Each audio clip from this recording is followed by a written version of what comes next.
እስኪ ሁላችሁም አፍንጫችሁን ቀና አድርጉና በግራና በቀኝ በኩል ቀይ የሚመስሉ ያበጡ እብጠቶች የሚመስሉ ነገሮች አሉ። ሁላችሁም እስኪ አንዴ ሞክሩት። ሃይ እንዴት ናችሁ? ዶክተር አብይ ነኝ ከጅማ።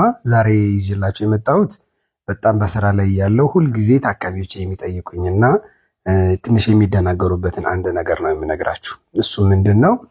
ተርሚኔት ተብሎ ስለሚጠራ የአፍንጫ ክፍላችን ነው። ፎቶ አስቀምጥላችኋለሁ እዚህ ጋር። ይህ ቀና ብለን ልክ እንደዚህ አድርገን መብራት አብርተን በስልካችን ሊሆን ይችላል በሆነ ነገር አንዴ ታካሚዎች ካዩት በኋላ በግራም በቀኝም በኩል የሆነች የበቀለች ቀይ ነገር አለች ዶክተር ብለው በጣም ስትረስ ነው ተጨንቀው ይጠይቁኛል። እና ይሄ ነገር ብዙ ወላጆችን መናገር የሚፈልገው በተለይ ህጻናት ላይ ከሆነ ብዙ አትጨናነቁ። ይሄ ነገር ኖርማል ነው።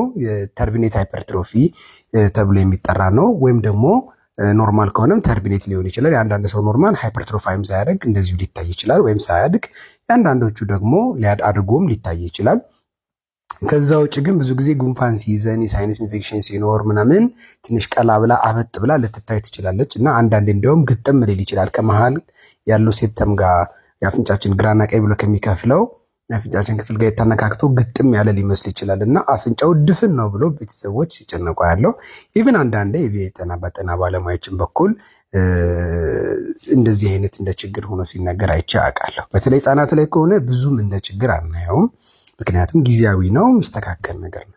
ነገር ግን አልፎ አልፎ አንዳንዴ አዋቂዎች ላይ በጣም ሊያድግና ትልቅ ሆኖ ከዛም አልፎ ኢቭን የዛ የአጥንቱ ክፍል ፓርት ራሱ አጥንቱም አብሮ በጣም ተልቆ ሊያፍን ይችላል ማለት ነው። ያኔ ሲቪር ተርቢኔት ሃይፐርትሮፊ ዊዝ ኦብስትራክቲቭ ሲምፕተምስ ወይም ደግሞ የማፈን ስሜት፣ በጣም ከፍተኛውን ማስነጠስ፣ ማሳከክ፣ ፈሳሽ ማምጣት ካመጣ ያኔ ህክምና ያስፈልገዋል። ህክምናም ሊሰጠው ይችላል እስከ ሰርጀሪ ድረስ ማለት ነው።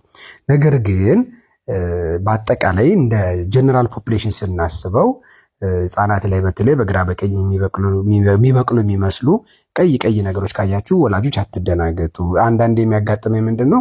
የቶንሲል ኦፕሬሽን ከተሰራላቸው በኋላ ዶክተርዬ ማፈን ምናምን ጠፍቷል፣ ሁሉም ተስተካክሏል፣ ሰላም ነው። ነገር ግን እዚህ አፍንጫውን እኮ ቀና አድርገን ስናየው ስቲል አሁንም ቀይ ነገር አፍንጫው ላይ አለ ብሎ ወላጆች ይጠይቁኛል። እና ይሄ ነገር ኖርማል ነው መልሶ አድጎ የሆነ ብሎ ይጠይቃሉ። ነገር ግን ይሄ ነገር ኖርማል ነው፣ ምንም የሚያስጨንቅ ነገር አይደለም። አፍንጫ ተርቢኔት ተብሎ ይጠራል።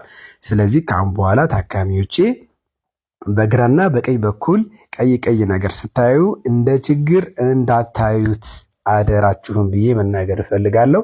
አመሰግናለሁ። ነገር ግን ያ ማለት ደግሞ ማፈን ከፍተኛውን የማንኮራፋት ስሜት ካመጣ ስለማያመጣ ነው ብዙ ጊዜ ህጻናት ላይ።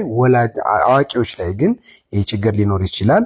ያኔ ህክምና ሊያስፈልገው ይችላል የሚለውን ነገር ለመናገር ነው የመጣሁት። አመሰግናለሁ። ዶክተር አብይ ነኝ ከጅማ። መልካም ምሽት።